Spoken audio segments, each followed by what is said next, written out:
ಜೈ ಶ್ರೀರಾಮ್, ಹೇಗಿದ್ದೀರಾ? ನಿನ್ನೆಯ ಶ್ರೀಕೃಷ್ಣನ ಅಲಂಕಾರ, ಇವತ್ತಿನ ಶ್ರೀಕೃಷ್ಣನ ಅಲಂಕಾರ ಒಟ್ಟಿಗೆ ಹಾಕಿದ್ದೀನಿ, ನೋಡ್ಕೋತಾ ಬನ್ನಿ. ಆನಂತರ ಸತ್ಯಾತ್ಮ ತೀರ್ಥರು, ಉತ್ತರಾದಿ ಮಠದ ಸತ್ಯಾತ್ಮ ತೀರ್ಥರು ಉಡುಪಿಗೆ ಬಂದಿದ್ರು. ಅದರ ಕೆಲವು ಫೋಟೋಸನ್ನೆಲ್ಲ ಹಾಕ್ತೀನಿ. ಮೆರವಣಿಗೆಯಲ್ಲಿ ಕರ್ಕೊಂಡು ಬಂದವ್ರನ್ನ ಕನಕ ಗೋಪುರದಗಳಿಗೆ ಕನಕನ ಕಿಂಡಿಯಲ್ಲಿ ದರ್ಶನ ಆಗಿ, ಆನಂತರ ಒಳಗೆ ಹೋಗಿ ನವಗ್ರಹ ಕಿಂಡಿಯಲ್ಲಿ ದೇವರ ದರ್ಶನ ಮಾಡಿ ಅವರಿಗೆ ಮಾಲಿಕಾ ಮಂಗಳಾರತಿ ಮಾಡುವಂಥದ್ದು, ಉಭಯ ಶ್ರೀಗಳಿಗೂ ಮಾಲಿಕಾ ಮಂಗಳಾರತಿ ಆಗುವಂಥದ್ದು, ಅದನ್ನೆಲ್ಲ ನೋಡ್ಕೋತಾ ಬನ್ನಿ. ನೋಡಿ, ವೆಲ್ಕಮ್ ಮಾಡೋದು ಅರಳಿಂದ ವೆಲ್ಕಮ್ ಮಾಡ್ತಾರೆ ಪ್ರತಿಯೊಬ್ಬರು ಸ್ವಾಮಿಗಳಲ್ಲಿ ಉಡುಪಿಯಲ್ಲಿ. ನೋಡ್ಬೋದು ನೀವು. ಸ್ವಾಮೀಜಿಗಳನ್ನು ಒಳಗೆ ಕರ್ಕೊಂಡು ಬಂದು ದೇವರ ದರ್ಶನ ಮಾಡಿಸಿ, ಆನಂತರ ಇಬ್ಬರು ಯತಿಗಳು ಅಂದರೆ ಪರ್ಯಾಯ ಯತಿಗಳು ಯಾವುದೇ ಪರ್ಯಾಯದಲ್ಲಿದ್ದರೂ ಇದೇ ಪ್ರೊಸೀಜರಲ್ಲಿ ನಡೀತಾ ಬರುತ್ತೆ. ಕೃಷ್ಣದೇವರಿಗೆ, ಆನಂತರ ಹನುಮಂತ ದೇವರಿಗೆ, ಆನಂತರ ಗರುಡ ದೇವರಿಗೆ ನಮಸ್ಕಾರ ಮಾಡಿ ನೋಡಿ. ಆನಂತರ ನಮ್ಮ ಪರ್ಯಾಯ ಸ್ವಾಮಿಗಳ ಕಡೆಯಿಂದ ಮಾಲಿಕಾ ಮಂಗಳಾರತಿ ನಡೆಯುತ್ತೆ. ಆನಂತರ ಬಂದ ಸ್ವಾಮಿಗಳು ಕೂಡ ಇಲ್ಲಿ ಪರ್ಯಾಯದಲ್ಲಿ ಕೂತ ಯತಿಗಳಿಗೆ ಸನ್ಮಾನವನ್ನು ಮಾಡ್ತಾರೆ. ಇದು ಕ್ರಮ ಇದು. ಆನಂತರ ನಾನು ಗುಜ್ಜೆ ಅಥವಾ ದಿವಿ ಹಲಸಿದ್ದು ಒಂದು ದೋಸೆ ಹೇಗೆ ಮಾಡೋದು ಅಂತ ನೋಡ್ಕೊಂಡು ಬರೋಣ. ತುಂಬಾ ಅದ್ಭುತವಾಗಿರುತ್ತೆ. ನನ್ನ ಫ್ರೆಂಡ್ ಆಶಾಕ್ ಅಂತ ಇದ್ರು, ಅವರು ಕೊಟ್ಟಿರುವಂಥದ್ದು. ಅದರ ದೋಸೆ ಹೇಗೆ ಮಾಡೋದು ಅಂತ ನೋಡ್ಕೊಂಡು ಬರೋಣ. ನೋಡಿ, ಫಸ್ಟ್ ಅಕ್ಕಿಗೆ ನೋಡ್ಬೋದು ನೀವು 2 ಲೋಟೆ ಅಕ್ಕಿಯಷ್ಟು ನಾನು ನೋಡಿ 2 ಚಮಚೆ ಮೆಂತೆ, 2 ಚಮಚೆ ಹೆಸರು ಕಾಳು ನೆನೆಸಿದ್ದೀನಿ. ಯಾಕಂದರೆ ಈಗ ತುಂಬ ಸೆಕೆ ಇದೆ ಉಡುಪಿನಲ್ಲಿ, ಅದಕ್ಕೆ ಮೆಂತೆ ಮತ್ತು ಹೆಸರು ಕಾಳು ಹಾಕಿ ನೆನೆಸಿಟ್ಟಿದ್ದೀನಿ, ನೋಡ್ಬೋದು ನೀವು. ಇದಕ್ಕೆ ಮಸಾಲೆ ಏನು ಬೇಕು ಅಂತೆಲ್ಲ ನೋಡ್ಕೊಂಡು ಬರೋಣ. ನೋಡಿ, ಫಸ್ಟ್ ನೋಡಿ, ತೆಂಗಿನಕಾಯಿ, ಒಂದು ಸ್ವಲ್ಪ ಹುಣಸೆ ಹಣ್ಣು, ಬೆಲ್ಲ, ಕರಿಬೇವಿನ ಸೊಪ್ಪು, ಕೆಂಪು ಮೆಣಸು. ನೋಡಿ, ಹುಣಸೆ ಹಣ್ಣು ಬರೀ ಸ್ವಲ್ಪ ಸಾಕು, ನಾನು ಆಮೇಲೆ ಹೇಳ್ತೀನಿ ನಿಮಗೆ. ನೋಡಿ, ಆನಂತರ ಕರಿಬೇವಿನ ಸೊಪ್ಪು, ಕೆಂಪು ಮೆಣಸು, ಉಪ್ಪು, ಅರಿಶಿನ, ಇಂಗು, ಕೊತ್ತಂಬರಿ, ಜೀರಿಗೆ. ಕೊತ್ತಂಬರಿ ಮತ್ತು ಜೀರಿಗೆ ಸ್ವಲ್ಪ ಸಾಕು. ಕೊತ್ತಂಬರಿ ಒಂದು 2 ಚಮಚೆಯಷ್ಟು ಇರಲಿ. ಒಂದು ದಿವಿ ಹಲಸೆ, ನನಗೆ ಇದು ತುಂಬ 2-3 ದಿವಸಕ್ಕೆ ಬಂತು ದೋಸೆ. ತುಂಬ ದೋಸೆ ಆಗುತ್ತೆ, ಪಕ್ಕ ಕರಗೋದಿಲ್ಲ ಅದು. ನೋಡಿ, ಅದನ್ನೆಲ್ಲ ಫಸ್ಟಿಗೆ ಮಿಕ್ಸಿಗೆ ಹಾಕ್ಕೊಂಡು ಒಂದು ರೌಂಡು ನುಣ್ಣಗೆ ರುಬ್ಕೊಂಡು, ಆನಂತರ ಅಕ್ಕಿನ ಅದಕ್ಕೆ ಹಾಕ್ಕೊಂಡು ರುಬ್ಕೊಳ್ಬೇಕು. ಇದೇ ಥರ ನಾವು ದೋಸೆನ ಬದನೆಕಾಯಲ್ಲಿ, ಆನಂತರ ಬದನೆಕಾಯಿ, ಗೆಣಸು, ಹೀರೆಕಾಯಿ, ಇದರಲ್ಲೆಲ್ಲ ನಾವು ದೋಸೆ ಮಾಡ್ಬೋದು.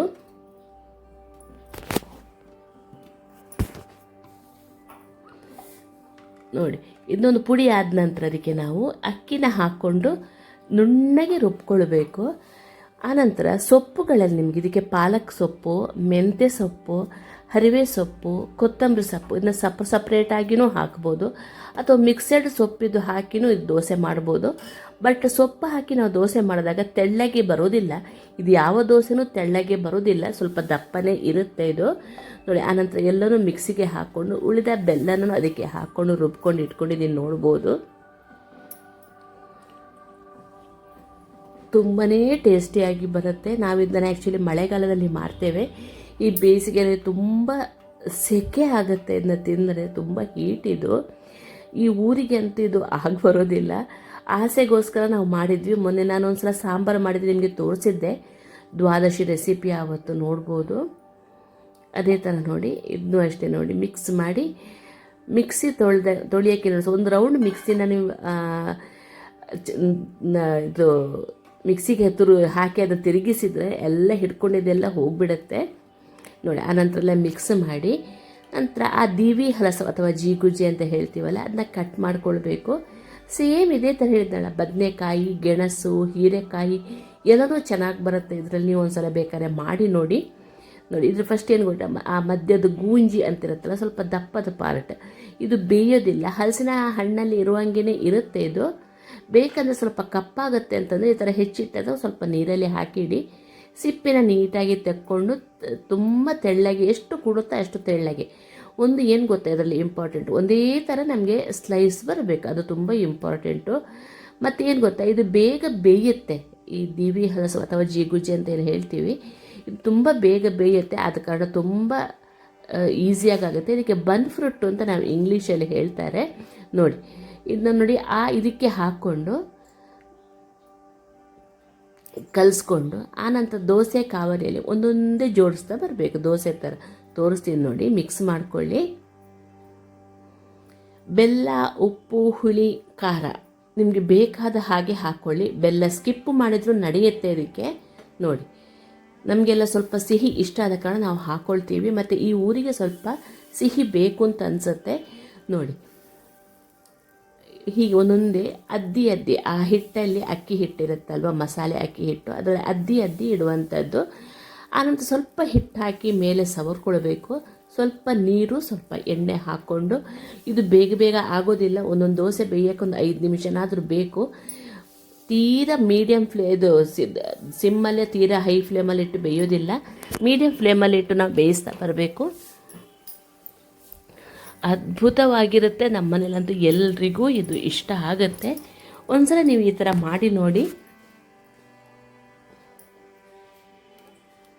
ನೋಡಿ, ನೀರು ಹಾಕಿ ಆಯಿತು. ಸ್ವಲ್ಪ ನೀರು ಬೇಕಾಗುತ್ತೆ, ಅದು ನೀಟಾಗಿ ಬೇಯುತ್ತೆ ಸ್ಟೀಮಲ್ಲೇ ಒಳಗೆ. ಆನಂತರ ಸ್ವಲ್ಪ ಎಣ್ಣೆನೂ ಹಾಕ್ಕೊಂಡಿದ್ದೀನಿ, ಅದು ಮಿಸ್ ಆಗಿದೆ ಅನಿಸುತ್ತೆ. ಎಣ್ಣೆನೂ ಹಾಕ್ಕೊಂಡು ಎರಡೂ ಬದಿನೂ ನೀಟಾಗಿ ಬೇಯಿಸ್ಕೊಳ್ಬೇಕು. ಬೆಣ್ಣೆ ಹಾಕ್ಕೊಂಡು ಅಥವಾ ತುಪ್ಪ ಹಾಕ್ಕೊಂಡು ಭಾಳ ಚೆಂದ ಆಗುತ್ತೆ ಇದು ದೋಸೆ ತಿನ್ನಲಿಕ್ಕೆ. ಪತ್ರೊಡೆ ದೋಸೆ ಅಂತಲೂ ಹೇಳ್ತೀವಿ, ಉಪ್ಪು ಖಾರ ದೋಸೆ ಅಂತಲೂ ಹೇಳ್ತೀವಿ. ಆನಂತರ ಪ್ಲೇನ್ ದೋಸೆ ಕೂಡ, ಈಗ ತರಕಾರಿ ಹಾಕಿದ್ರೆ ಪ್ಲೇನ್ ದೋಸೆ ಕೂಡ ಮಾಡ್ಬೋದು. ನೋಡಿ, ಇನ್ನೊಂದನ್ನು ಮಾಡೋದನ್ನು ನೋಡ್ಕೋತಾ ಬನ್ನಿ. ನೀಟಾಗಿ ಜೋಡಿಸಿ ಅದಕ್ಕೆ ಸ್ವಲ್ಪ ನೀರು ಹಾಕಿ ಬೇಯಿಸೋದು ತುಂಬ ಇಂಪಾರ್ಟೆಂಟು. ಬದನೆಕಾಯಿದು ತುಂಬ ಜನ ಮಾಡ್ತಾರೆ, ಬದನೆಕಾಯಿ, ಹೀರೆಕಾಯಿ ಇದೆಲ್ಲ. ಕ್ಯಾಬೇಜನ್ನು ಹಾಕ್ಕೊಳ್ಬೋದು. ಏನು ಗೊತ್ತಾ, ತರಕಾರಿ ಚಿಕ್ಕದು ಹಾಕಿ ಹೆಚ್ಚಿಬಿಟ್ಟು ಹಾಕುವಂಥದ್ದು ತುಂಬ ಇಂಪಾರ್ಟೆಂಟ್ ಇದರಲ್ಲಿ. ಸೊಪ್ಪು ತರಕಾರಿಗಳು, ಕ್ಯಾಬೇಜ್ ಅಂಥದ್ದನ್ನೆಲ್ಲ ಸಾಧಾರಣ ನಮ್ಮ ಊರಲ್ಲಿ ಎಲ್ಲರೂ ಇದನ್ನ ಮಾಡ್ತೀವಿ ನಾವು. ಬೇರೆ ಊರಿಂದ ನೋಡುವವರಾದರೆ ಯಾರಿಗೆಲ್ಲ ಇದು ಬರುತ್ತೆ ಅಂತ ಹೇಳಿ ಸ್ವಲ್ಪ. ಕೆಲವರು ನಾರ್ತ್ ಇಂಡಿಯಾದಲ್ಲಿ ಕಡಲೆ ಹಿಟ್ಟಲ್ಲಿ ಮಾಡ್ತಾರೆ, ಪತ್ರೋಡು ಅಂತ ಹೇಳ್ತಾರೆ ಅವರು. ನೋಡಿ, ಎಲ್ಲ ನೋಡಿ ಹೀಗೆ ಮಿಕ್ಸ್ ಮಾಡಿ ಸ್ವಲ್ಪ ನೋಡಿಗೆ ಹಿಟ್ಟು ಹಾಕಿ ಅದನ್ನ ಸ್ಪ್ರೆಡ್ ಮಾಡಿ ಸ್ವಲ್ಪ ನೀರು ಹಾಕಿ ಎಣ್ಣೆ ಹಾಕಿ ಬೇಯಿಸಿದರೆ ಹಾಗೇ ಬಿಡುತ್ತೆ. ಒಂದು 2 ಚಮಚೆಯಷ್ಟು ನೀರು ಬೇಕಾಗುತ್ತೆ.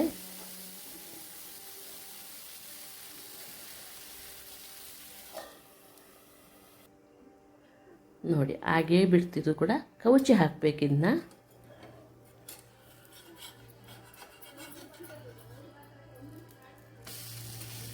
ನೋಡಿದಾಗಲೇ ಬಾಯಲ್ಲಿ ನೀರು ಬರುತ್ತೆ. ಇದಕ್ಕೆ ಚಟ್ನಿ ಗಿಟ್ನಿ ಏನು ಬೇಡ, ಬೆಲ್ಲ, ಬೆಣ್ಣೆ ಹಾಕ್ಕೊಂಡು ತಿನ್ನುವಂಥದ್ದು. ನೋಡಿ, ಎಷ್ಟು ಸ್ಮೂತಾಗಿ ಬೆಂದಿದೆ ನೋಡ್ಬೋದು ನೀವಿಲ್ಲಿ. ಹಾಗೇ ಬಿಡ್ತು. ಇನ್ನು ಚಕ್ ಅಂತ ಮಾಡುವಂಥ ಅವಲಕ್ಕಿ ಪೊಂಗಲ್ ನೋಡೋಣ. ಅವಲಕ್ಕಿ ಪೊಂಗಲ್ ಇಲ್ಲಿ ಉಡುಪಿಯಲ್ಲಿ ಕಾಮನ್ ಆಗಿ ಮಾಡ್ತಾರೆ. ಫಸ್ಟ್ ನೋಡಿ, 1.5 ಕಪ್ಪಷ್ಟು ದಪ್ಪ ಅವಲಕ್ಕಿನ ನೆನೆಸಿಟ್ಕೊಂಡಿದ್ದೀನಿ. ಆನಂತರ ಒಂದು ಅರ್ಧ ಕಪ್ಪಷ್ಟು ಹೆಸರು ಬೇಳೆ ಕೂಡ ನೆನೆಸಿಟ್ಕೊಂಡಿದ್ದೀನಿ. ನೋಡಿ, ಅವಲಕ್ಕಿಗೆ ಉಪ್ಪು, ಸ್ವಲ್ಪ ಜೀರಿಗೆ ಪುಡಿ, ಸ್ವಲ್ಪ ಪೆಪ್ಪರ್ ಪುಡಿ. ನೋಡಿ, ಇದು ಪೆಪ್ಪರ್ ಪುಡಿ. ಆಮೇಲೆ ನಾನೇನು ಮಾಡ್ತೀನಿ ಗೊತ್ತಾ, ಸ್ವಲ್ಪ ಚಾಟ್ ಮಸಾಲ ಹಾಕ್ಕೊಳ್ತೀನಿ. ಕೃಷ್ಣ ಮಠದಲ್ಲಿ ಅದು ಏನು ಮಾಡ್ತಾರೆ ಅಂತಂದರೆ, ಕಾಯಿಮೆಣಸು, ಕೊತ್ತಂಬರಿ ಸೊಪ್ಪು, ಶುಂಠಿ ಇದನ್ನೆಲ್ಲ ಜಜ್ಜಿ ಹಾಕ್ತಾರೆ. ಅದನ್ನ ಖಾರ ಸ್ವಲ್ಪ, ಕಾಯಿಮೆಣಸು ಸ್ವಲ್ಪ ಜಾಸ್ತಿ ಇದ್ದರೆ ತುಂಬಾ ಚೆನ್ನಾಗಾಗತ್ತೆ. ಸ್ವಲ್ಪ ಅರಿಶಿನ, ಆನಂತರ ಚಾಟ್ ಮಸಾಲ ಹಾಕ್ಕೊಂಡು ನೋಡಿ, ಇಂಗು ಕೂಡ ಹಾಕ್ಕೊಳ್ಬೇಕು. ಇಂಗು ಈ ಪೊಂಗಲಿಗೆ ತುಂಬ ಇಂಪಾರ್ಟೆಂಟ್ ಆಗುತ್ತೆ. ನಿಮಗೆ ಪೆಪ್ಪರು ಹುರಿದು ಪುಡಿ ಮಾಡಿ ಇಟ್ಟಿಲ್ಲ ಅಂತಂದರೆ ನೀವು ಹಸಿ ಕೂಡ ಜಜ್ಜಿಬಿಟ್ಟು ಹಾಕ್ಕೊಳ್ಬೋದು. ನೋಡಿ, ಸ್ವಲ್ಪ ಹುಳಿ ಅಂಶ, ನಾನು ಕೆತ್ತೆ ಹುಳಿ ಅಂತ ಮಾಡಿದ್ನಲ್ಲ, ಅದನ್ನೂ ಸ್ವಲ್ಪ ಹಾಕ್ಕೊಳ್ಳಿ. ತುಂಬ ಚೆನ್ನಾಗಿ ಬರುತ್ತೆ ಇದು. ಈ ಥರ ಮಾಡಿ ನೋಡಿ ನೀವು. ಆ ಹೆಸರು ಬೇಳೆನೇ ಬೇಯಕ್ಕಿಟ್ಟಿದ್ದೀನಿ, ಒಟ್ಟಿಗೆ ಹಾಕಿ ಮಿಕ್ಸ್ ಮಾಡಿದರೆ ಸರಿ. ನೋಡಿ, ಚಾಟ್ ಮಸಾಲ 1 ಚಮಚೆ, ತುಂಬಾ ಚೆನ್ನಾಗಾಗುತ್ತೆ ಈ ಚಾಟ್ ಮಸಾಲ. ಇದಕ್ಕೆ ಸ್ವಲ್ಪ ಮೊಸರು ಹಾಕ್ಕೊಂಡು ತಿಂದರೆ ನಡೆಯುತ್ತೆ. ನಿಮ್ಮ ಊರಲ್ಲೆಲ್ಲ ಸೆಕೆ ಹೇಗಿದೆ? ಇಲ್ಲಿ ಮೊನ್ನೆ ಮಳೆ ಬಂದು ಹೋದಕ್ಕೆ ತುಂಬಾ ಸೆಕೆ ಇದೆ. ತುಂಬ ಒದ್ದಾಡಿಬಿಡ್ತಾ ಇದ್ದೀವಿ ನಾವು. ಫ್ಯಾನ್ ಇಲ್ಲದೆ ಕೂತ್ಕೊಳ್ಳೋಕ್ಕೆ ಸಾಧ್ಯ ಇಲ್ಲ. ಹಾಗೆ ನೋಡಿ, ಈ ಕಡೆಗೆ ಪೊಂಗಲ್ ಕಡೆಗೆ ಬರೋಣ. ಒಂದು ಬಾಣಲಿಗೆ ಸ್ವಲ್ಪ ತುಪ್ಪ ಹಾಕ್ಕೊಳ್ಳೋದು. ಪೊಂಗಲಿಗೆ ಯಾವತ್ತೂ ತುಪ್ಪ ವಿಶೇಷ. ಜೀರಿಗೆ ಹಾಕ್ಕೊಂಡು, ಆನಂತರ ಕಾಯಿಮೆಣಸು, ಆಮೇಲೆ ಕರಿಬೇವು ಸೊಪ್ಪು, ನೆಲಗಡಲೆ, ಸ್ವಲ್ಪ ಇಂಗು ಹಾಕಿ ಫ್ರೈ ಮಾಡ್ಕೊಳ್ಳಿ. ನಾನು ನೋಡಿ ಶುಂಠಿನೂ ಹಾಕ್ಕೊಳ್ತಾ ಇದ್ದೀನಿ, ನೋಡ್ಬೋದು. ಶುಂಠಿ ಪುಡಿ ಇದ್ದರೆ ಶುಂಠಿ ಪುಡಿನೂ ಹಾಕ್ಕೊಳ್ಬೋದು. ನಾನು ಏನು ಗೊತ್ತಾ, ಟೈಮ್ ಇತ್ತು ಅಂತಂದರೆ ಹೆಸರು ಬೇಳೆನ ಡೈರೆಕ್ಟಾಗಿ ಬೇಯೋಕ್ಕಿಡ್ತೀನಿ. ಆ ಕೆನೆಗಳನ್ನೆಲ್ಲ ತೆಗೆದು ಹೊರಗೆ ಹಾಕ್ತೀನಿ. ನಾನು ತುಂಬ ಸಲ ತೋರಿಸಿದ್ದೀನಿ, ಅದರ ಕೆನೆ ಅಷ್ಟು ಒಳ್ಳೆಯದಲ್ಲ ಅಂತ. ನೋಡಿ ಇದು ಹಾಗೇ ಬಿಡ್ತು, ನೋಡ್ಬೋದು ನೀವು ಇಲ್ಲಿ ಒಗ್ಗರಣೆ. ನೆಲಗಡಲೆ ಹಾಕಿ ಸ್ವಲ್ಪ ಫ್ರೈ ಮಾಡಿ ಆನಂತರ ಹೆಸರು ಬೇಳೆನ ಹಾಕ್ಕೊಳ್ಬೇಕು. ಹೆಸರು ಬೇಳೆ ಎಲ್ಲ ಒಂದು ಕುದ್ದ ತಕ್ಷಣ ಈ ಅವಲಕ್ಕಿನ ಹಾಕ್ಕೊಂಡು 1 ನಿಮಿಷ ಬೇಯಿಸಿದ್ರೆ ಸಾಕು, ಜಾಸ್ತಿ ಬೇಯಿಸೋದು ಬೇಡ, ತುಂಬ ಮುದ್ದೆ ಆಗಿಬಿಡುತ್ತೆ. ಆಮೇಲೆ ಜಾಸ್ತಿ ಬೇಯಬಾರ್ದು ಅದನ್ನ.